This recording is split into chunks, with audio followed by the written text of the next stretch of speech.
why I wanted to finish traveling by 60. Most people say they want to travel someday, but that someday often never comes. So I set a deadline. I'm Gary Dean, your Blue Hat bucket list traveler. Done 34 cruises in 3.5 years. Drove all 48 states and 10 provinces in that same 3.5 years.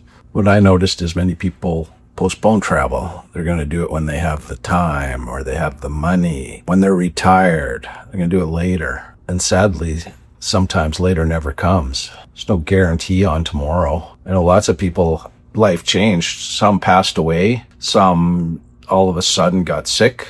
You know, things can just come up from anywhere. And when you start cruising, you see a lot of people, their health isn't great. The mobility issues can come up as they get older. Just a lot of things can start to happen. And while cruising does give more freedom that way than probably any other kind of travel, it still limits a lot of what a person's able to do. So for me, I just decided I can do it now. It's going to be, I'm still working, but I can work from anywhere. So I just need internet, but I still have to work. So it's not going to be a holiday. You know, yeah, I'm going to see everything, but I still got to come back to the ship and get my work done every day. So it's like a working type holiday, but at least I'm going to see it. Oh, I'm going to do it when I retire. I'm self-employed, so I don't know when I'm going to retire. No mandatory retirement, so I could work a long time, especially, you know, if the business I built is still profitable and I might work longer. So I wasn't going to wait for that.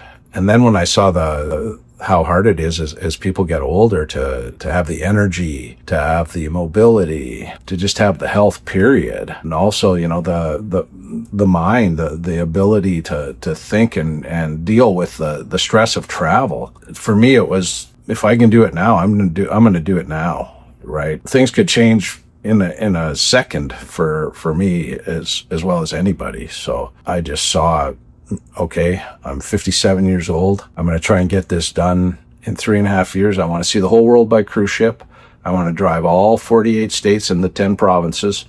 I want to see it all, and then I'm done. And I've done that now. I finished. One cruise to go. I'm on my 33rd cruise right now, going from Lima, Peru up to San Diego. And then it's a back-to-back, so 29 days I will have been on this ship when I get off in San Diego here in a couple weeks. And then I've got one cruise in May and going to Africa. And then it's done. 3.5 years. Finished it. Saw the world by cruise ship. If a cruise ship went there in that stretch of time, I was on it. I saw it. And I drove all that in the time I wasn't on the ship. And why I'll do a video on it. You can actually book a world cruise, but you need to throw all the money down at once, at least as far as I figured out anyway. So that's a lot of money. And the same ship for months and months and months. And I've been on the same ship at the most a month. I'm tired of that ship. A place to be is a good deal. So yeah, how much one can stand. And then the seasons, you know, Europe is the summer season. You know, you're not cruising around there, and you're not doing the Baltics in December, right? So I had to wait for the seasons to come up and then the cruises. And when I started the goal of I'm going to see the world, what happened was I was on the NCL Jewel, my very first cruise, and they were having a cruise next presentation.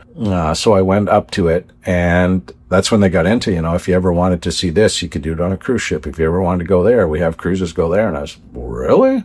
I could go to India. I could go all these places on a cruise ship, because I got a business and I ran it from the Philippines for 16 years. I still run it from Asia. Now I've moved to Thailand. So I spent a lot of time on airplanes and in airports. And the fun of that kind of travel is long, long gone for me. Imagine 16 years, how many hours in the air I've spent going from North America to Asia and back, and then traveling around Asia while I'm there to do things for work. Too much. Airport, hotel, airline. Ugh, just killed me. So, gonna do it by cruise. But I already had, so I go to that presentation, but I had trips booked and commitments with family, right? You know, we're gonna go to Vegas, or we're gonna go to do this, or, you know, my mom's birthday's then. You know, I already had things figured out. So I couldn't just cancel everything and say, hey, I'm going to go on this cruise. But I did start booking the cruises for the next year. And so when they said, hey, we're going to go do this, anybody to me, I'd say, oh, sorry, no, I'm booked. I've booked a trip. I'll be gone. And then I figured out the best way to do it is I'm going to be gone. So I might as well be doing back to back to back to back. I'm going to be over in Europe. So if I can't do back to back, at least stay in Europe and fly over there and get another ship and see other parts of Europe, right? And you'll see how the cruises went when I put them down in order. I do all 34. I'll do a video here soon of all 34, just a quick summary, and then you can see how, okay, he was there and that's why he went there, and if it was back to back or not. And the dream had to have a deadline. Otherwise it's endless, and I don't know if maybe I'm different. But I'm good just seeing things once. I've been to Panama City. What else am I saw it. Not changing. It might be a new building sometime or something, but I've been to that. I've been. Like I'm on a cruise ship right now. We're into Panama. This will be the third time I've been through there. I'm not getting off. I'll look at it from the top deck and take a couple photos, but I've been in there. I don't need to get off and go do it again for myself. I mean, that's just how I travel. I've experienced it. I'm just going to say this too. I have a person gives me the video ideas, and this would be a good video for your channel. It was the best city, then the worst city, and the best country and the worst country. And I did a couple of those videos, and I ended up deleting them. I was like, there's no best country for me. I can do a top 5 maybe and thing, but as far as one country that just, wow, they're all amazing, all of it. And a country I didn't like or a city I didn't like, nothing. I loved it. I loved them all. I come from a little town of 50 people, and now I'm traveling the world. I'm grateful. I'm amazed by the world. I've got a grade 9 education, sadly. I was an idiot when I was a kid, and I dropped out and left all that stuff. I'm geographically challenged. I'm not follically challenged. I do have hair. Probably looks when I'm always wearing this hat that I don't, but I'll get into why the blue hat. Maybe I'll do that in the next video. It's a good story. But yeah, without a deadline, my dream of seeing the world would not have ever completed. Right. So I was like, I'm going to get it done before I'm 60. And literally when I'm 60, which will be this July, I fly back to Thailand in June. After my mom's birthday's in June, I fly back to Thailand. I've already got my retirement visa. I'm still working on my companies. My businesses are still running. But as far as traveling, my feet will be up. I've been there. I saw that. There's a couple places left that I still kind of thought I might go to, but cruise ships don't go there. Traveling there, I'm solo. I'm alone, right? I 25 years I had girlfriends. I was married. This is the first time that I've really been alone. One thing is, it's harder to travel alone, to be solo, honestly. It's okay on a cruise ship because I've got excursions. I'm with the herd. I'm with the crowd, right? But if I'm going to go see Hong Kong, say, and I'm going to fly in there alone, and I'm going to have to deal with this, I'm deal with the taxis and deal with the hotels and, go out and about alone, try to figure out a tour. One thing that's really changed so much since the pandemic. I used to come, when I started traveling 18 years ago, I started going over to the Philippines for my work. You could show up in a city, book a tour, and they would drive over and get you. Now they're like, hey, book an Uber and meet us in the park. Things like that, right? Like it's totally changed. It's not easy anymore. It used to just be wait in the lobby, have a coffee, van shows up, they come in and get you. No. It's a lot harder now. So it's a lot harder. So there was places I wanted to see, but I could have maybe tried to figure out a land tour and things like that. But then again, that's the hotels packing up, going all the time. And like I said, I've lived that life for work for 20 years. So I'm not interested anymore in that. So I literally am going to retire. This blue hat will just sit on my bureau by my TV, and I'm going to get some blue hats made. It's going to say blue hat. So if you want one day, you can continue on and go out there and see the world and continue on the tradition for me.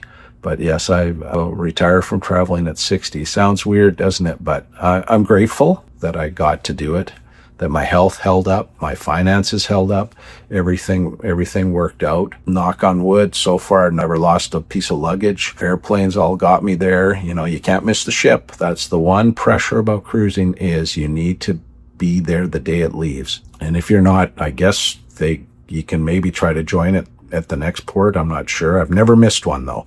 I've always gone a couple days early, and I've never, I've had flight delays, hours and hours, but still get in there and still have one day at least, and then get on the ship the next day. Going home, I don't really care. Once I get off the ship, unless I'm trying to get to the next ship and I got, 3 or 4 days, then there's a bit of pressure, but otherwise it's all good. So luckily I've managed to drive in all 48 states. That was a big plan too. That was a lot of planning and a lot of driving, and I bought a new car to do that. I wanted to make sure I didn't have any breakdowns, and that all got done. So I set the goal, and some people say, what goal is that? See the world by cruise ship. My company had made money, still makes money. The pandemic showed me that sometimes you can't travel. You never know when that can be. So you can't just, I was one of this, I'll do it next year. Well, who knows, maybe next year there'd be no travel. So that was one catalyst. The other catalyst is do it while I have the money. Once I retire, I'm going to have this much money, and I need to figure that out till the end.